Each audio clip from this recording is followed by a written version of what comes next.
Hello guys, welcome back sa ating channel guys. Ayan guys, teka muna, magkakape muna tayo habang kasi guys, gabi talaga ako sumasagot din sa mga comment sa baba. So, kakape muna tayo. Bago lang tayo nagpag-bidi sa ating saan ba yung mga kutsara dito.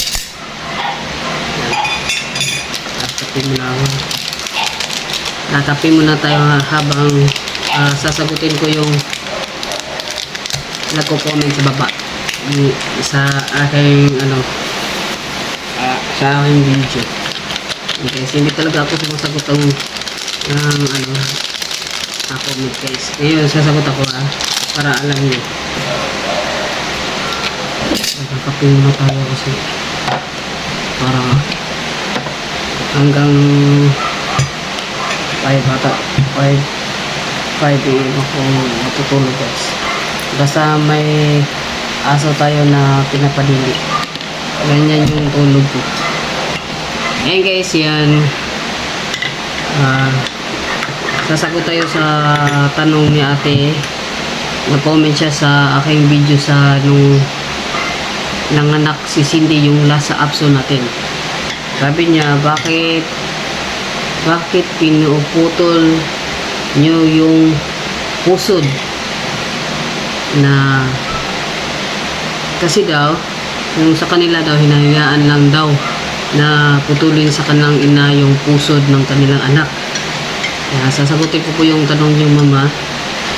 Pinutol namin yung pusod niya kasi yan, kami yung kami yung may-ari ng aso, kami yung may alam kung paano tulungan namin yung aso namin. Hindi namin hinahayaan na maghirap yung aming alaga, lalo na yun si Cindy, yung last aso namin, kasi spoiled yun talaga na aso namin, na baby namin.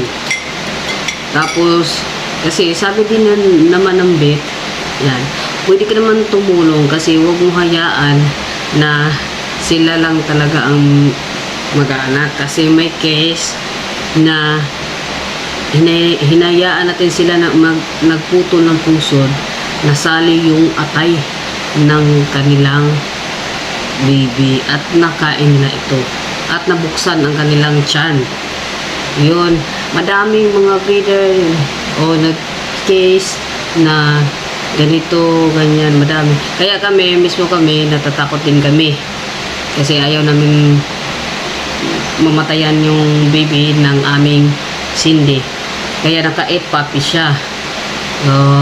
Tinutulungan ko talaga yung mga aso ko dito. Ako kasi nagpapaanak ng mga aso guys dito, kaya nasyasak nga yung vet, kasi sino daw nagpapaanak ng pag,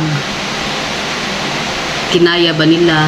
Oo, sabi ko normal naman po yung panganganak ng aming mga aso, kasi small size kasi sila guys, lalo na pag, kasi minsan daw yung pag talaga nasisiis talaga yan, lalo na Chihuahua. Di ba nanganak si Clarice dyan?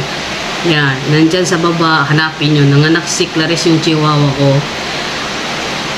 Minsan talaga yung Chihuahua talaga nagsisiis talaga yan, pero sa awa ng Diyos, yung ating Clarice hindi naman siya nagsiis talaga, normal siya. Alam nyo ba kung yung nagawa ni Clarice noon? Nagagalit siya sa akin, tinatakulan niya ako. Hindi ko alam, naglilibol pala siya noon. Nung pagbigay ko ng basahan guys, na malinis, yun, parang galit pa siya kasi pag pag higa niya, parang palakas yung pagkahiga niya. Galit siya nun sa akin, kaya naglilibol pala siya noon. Kaya guys, tayong mga sabi ko sa yung mga followers ko dito sa page yan. Yeah. Sabi ko, ito lang yung masasabi ko talaga sa inyo guys, sa mga napunod din sa ako po nagpuputol ng pusod, ako po nagpapaligo ng aking mga aso. Kaya yung mga kapitbahay namin niya, kinukuha nga ako kinukuha ko, tinutulungan ko talaga yung mga aso guys, kahit aspin pa yan or yun, mamahaling aso, basta kaya ko. Pero pag hindi ko kaya, alam ko naman yung kakayanan ko, sabi ko, i-vet na talaga yan. Kasi yung mga vet namin dito guys, na nakilala ko na, kaibigan ko na sila, kasi kaya alam nila kung paano ko din tulungan yung mga aso.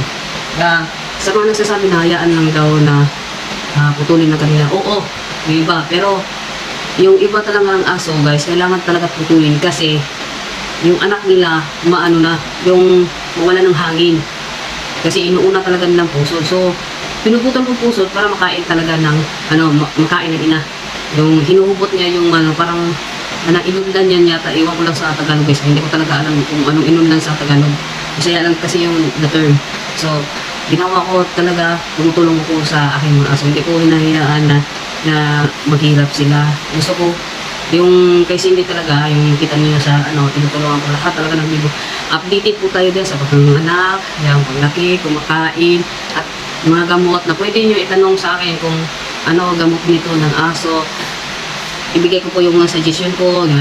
Kasi yun naman din ang naranasan ko dito. Kasi sa dami kong aso dito. Nakikita nyo naman, dami kong aso. Every upload ko, mga aso lang talaga. Yan guys, yung aking mga aso dito guys, yan lang talaga yung aking yung kasiyahan ng aking mga aso. Kasi wala sila, parang boring yung life. Pero kahit nakakulong sila ngayon guys, kasi nakakulong sila, minsan lang sila lumalabas. Kasi ina-isolate ko din yung iba. Kasi sa mga dito sa ano talaga, marami din nakapag. Kaya natatakot din ako na magkahawak ng aking aso. So awan ng Diyos wala naman.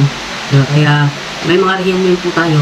Kung gusto nyo, PM lang po kayo sa akin kung ano, papis. Basta yung mga available papis natin, updated naman po tayo. Kaya yun lang talaga yung aking masasabi sa mga nag-comment sa baba na dapat daw, hayaan lang daw yung mismong ina na putulin ang puson sa kanilang bibi. Sa akin guys, hindi ko hinahayaan po yun. Kasi may case po talaga na mabuksan ang kanilang tiyan. Kasi nasaling sa pagkain ng kanilang puso. Kaya, nag-care po ako sa mga babies ng aking mga baby. Kaya, hanggang dito lang talaga guys yung aking masasabi sa inyo. Kaya, sa mga nagtatanong or sa madami pang tanong tungkol sa aso, mga gamot or comment lang po kayo at PM kayo. Gawan ko lang po ng video para sa inyo. Kaya maraming salamat. Magkakapunin na tayo. Bye-bye. Thank you.